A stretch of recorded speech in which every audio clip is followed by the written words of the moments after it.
Listen, I'm tired, and I know you're tired too. 2025 has arrived like a punch to the face, and most of us are already dragging ourselves to the finish line like we've been running for years. This year alone has felt like an entire decade, which, let's be honest about this, we have been sprinting, we have been running. Like, take this in. The word of the year, according to Oxford, is rage bait. And if that doesn't perfectly encapsulate the intensity of this year, I don't know what does. But here's what nobody is saying out loud, but everybody else is feeling. We're not just tired, we're carrying too much. The collective data is even showing us that stress levels are higher than during COVID. Credit card debt has hit $1.2 trillion. 22 states are in recession. And I'm about to tell you that 3 astrological transits are heightening the stakes.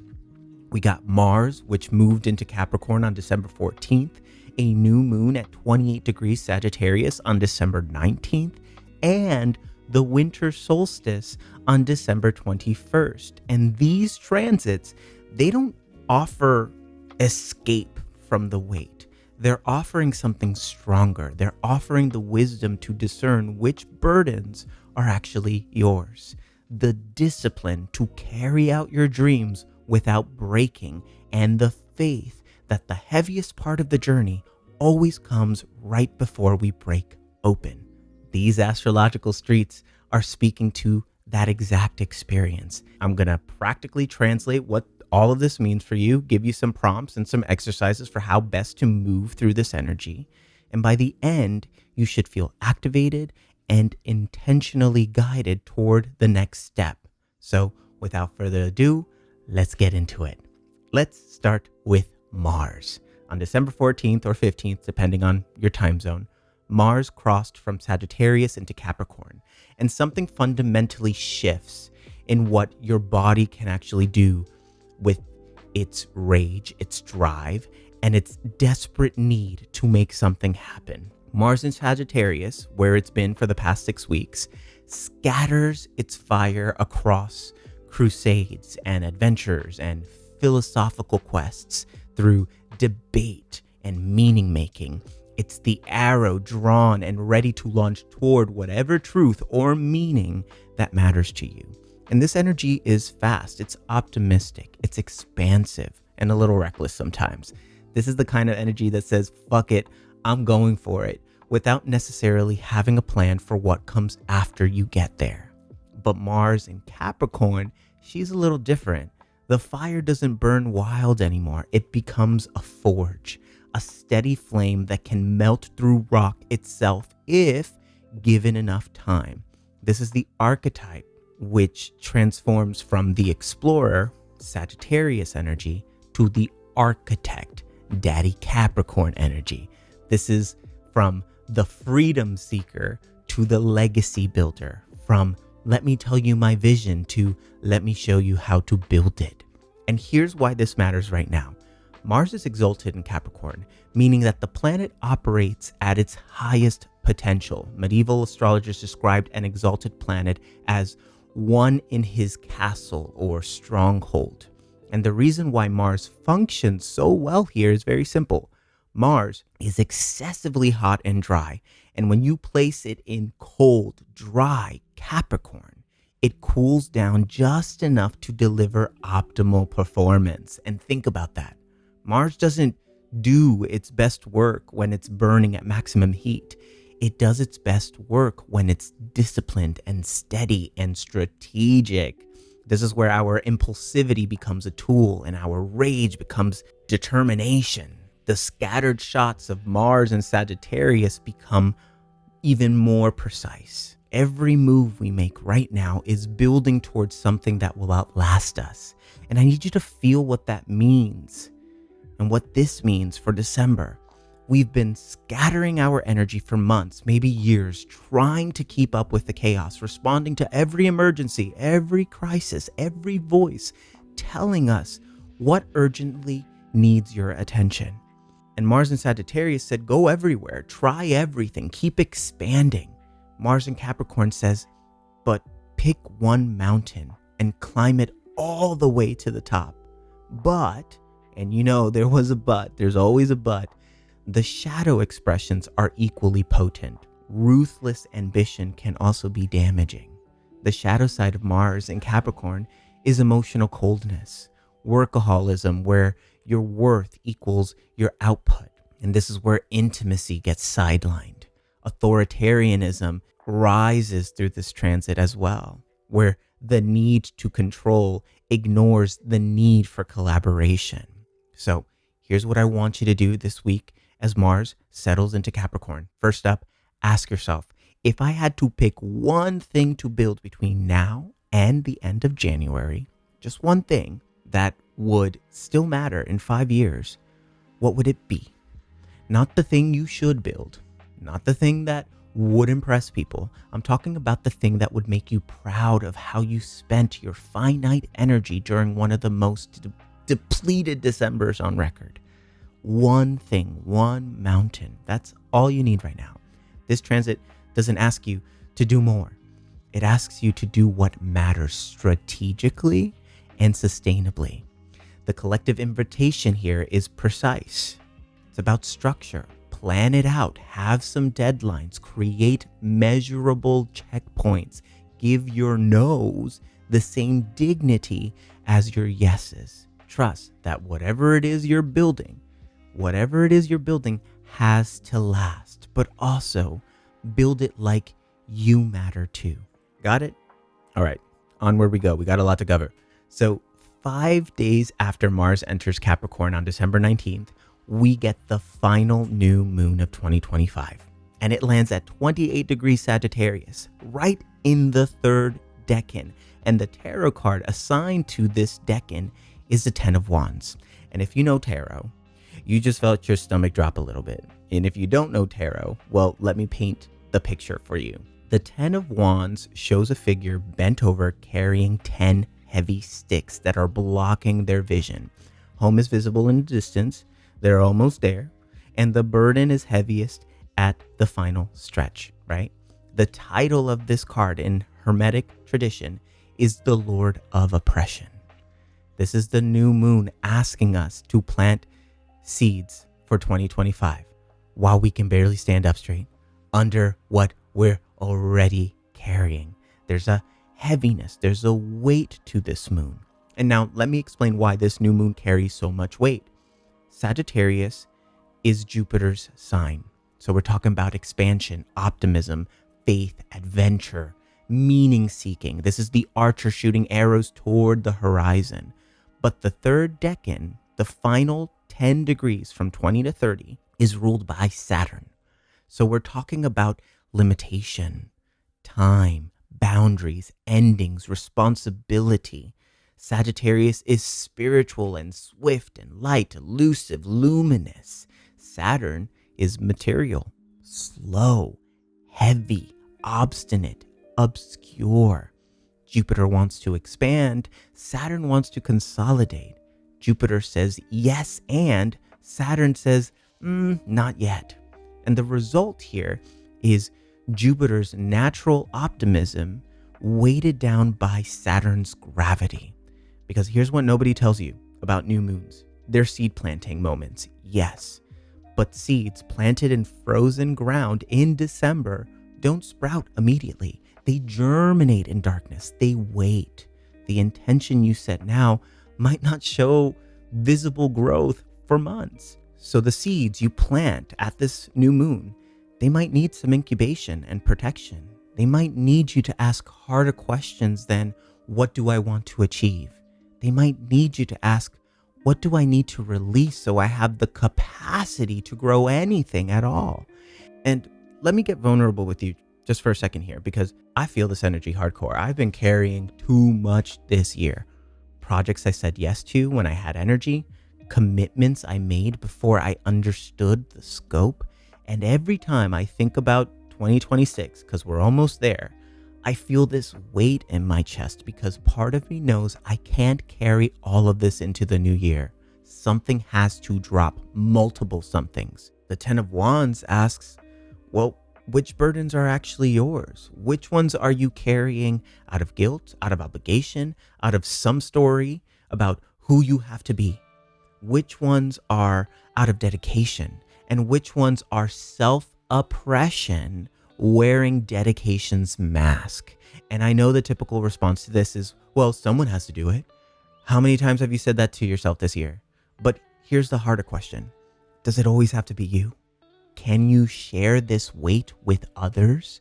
This new moon says plant seeds, yes, but maybe the most important seed you plant is the intention to carry less of the burden, to build healthier boundaries, to let other people step up, and to trust that you don't have to be Atlas holding the whole damn sky. Like, you are carrying the weight of the world on your shoulders, but this earth ain't asking you to do that. You can let go and she's still suspended in gravity, time, and space. Listen, fire needs air to breathe. And if you load too much wood, the whole thing smothers. Your ambition can kill the very inspiration that feeds it. This new moon is happening during the week when most of us are already at our limit. It knows that. It's designed for that. So seed planting while exhausted might look like making smaller commitments, creating realistic timelines. All you need is one clear focus. And maybe, most importantly, it looks like planting the seed of your own sustainability. All right? Now, on top of all of this, just 2 days after the new moon on December 21st, the sun enters Capricorn and we hit winter solstice. This is the longest night of the year in the Northern Hemisphere. This is where the fire dies as the sun leaves Sagittarius and the sun enters Capricorn, slowly returning northward, all right? Mythologically, this moment is referred to as the phoenix's gradual rise from the ashes, marking a collective pivot point for review. Coincidentally, right around the time where we celebrate the new year. But this moment, it really asks us, what has to burn for new life to emerge? What bold risks did you take or still have to take? What were the lessons, the adventures, the trials and tribulations? And every ancient culture has recognized the winter solstice as a moment of death and rebirth. The Norse burned Yule logs and feasted until they burnt out, sometimes for 12 days. The Romans, they celebrated Saturnalia, where they suspended all social norms. And as fucked up as slavery is, this was that time where slaves were allowed to dine with masters, candlelit to honor this quest for knowledge and the returning power of the sun's light. The Chinese celebrate Dongji, winter's arrival, recognizing this as the moment when yin reaches its extreme and yang begins to increase. All this to say that humanity has been marking this threshold for thousands of years because we understand something in our bones. The darkest moment is also exactly when the light begins to return. The sun, of course, enters Capricorn during this moment, Capricorn being all about structure, responsibility, legacy, mastery, time, and endurance. And there's a paradox here that I need you to sit with. The light begins returning even as the sun enters the sign of limitation. The days start getting longer even as we enter the season that demands discipline, patience, building things that last. This is where we make New Year's resolutions, when we create strategic plans, when we set foundations for what we want to grow. And that's not by accident. The cultural calendar knows what the astrological calendar has always known. Sustainable rebirth takes time, hard work, radical honesty, and dedication. But before we get to that, before the planning and the strategizing and the goal setting, we have to honor the darkness itself. We have to sit in the longest night and let it teach us something. Because here's what we've lost in our artificially lit, constantly connected, productivity-obsessed culture. Darkness is not the enemy. Darkness is the mother's womb. Endings and closings are prerequisites for beginnings. So what if you let something end this solstice, like actually end, not put on pause or revisit next year or keep trying to make it work? What if you looked at the things that have been slowly dying for months, maybe that relationship, that job, that version of yourself, that dream that no longer fits, and you said, thank you. You served your purpose and now you're complete. The solstice asks, what needs to go into the fire so something new can be born? What are you still trying to resurrect that's already ash? What would it feel like to stop carrying the dead weight and to start trusting the rebirth and sit with that? Like actually sit with it. We are very much like the phoenix rising from the ashes, but the phoenix meets death with eagerness because it trusts what's coming. The longest night of the calendar gives way for the first moment of growing light. You don't have to figure out what's next right now. You just have to be willing to let what's ending actually end. All right? So let's step back and look at the full sequence now. December 14th, Mars enters Capricorn and delivers the discipline and strategic capacity you need. December 19th, new moon at 28 degrees Sagittarius asks you to plant seeds even with the weight you're carrying. And on December 21st, the winter solstice completes the phoenix's journey. 1 week, 3 transits, a complete initiation. Mars gives you the tools to build. The new moon asks what you're actually willing to carry into that process. The solstice clears everything that doesn't make the cut. And none of this, listen to me, none of this asks you to be unburdened first. None of this promises that December will suddenly feel lighter. The teaching is harder than that. You can plant seeds while carrying weight. You can responsibly honor the burden while refusing to be crushed by it. You can absolutely meet necessary endings with something that looks like relief, maybe even a little joy, because you're trusting what's being born. And the evolutionary framework here is that your soul is being asked to integrate your scattered fire into strategic earth, to test your vision against reality and your faith against your discipline. This moment is asking you to learn the difference between dedication and self-oppression, to discern which burdens are truly yours to carry and which ones you've been holding because nobody else would. Does this burden make you feel closer to your purpose or further from it? Does carrying this expand you or contract you? Does it feed your fire or smother it? These transits see through all of it. They honor it.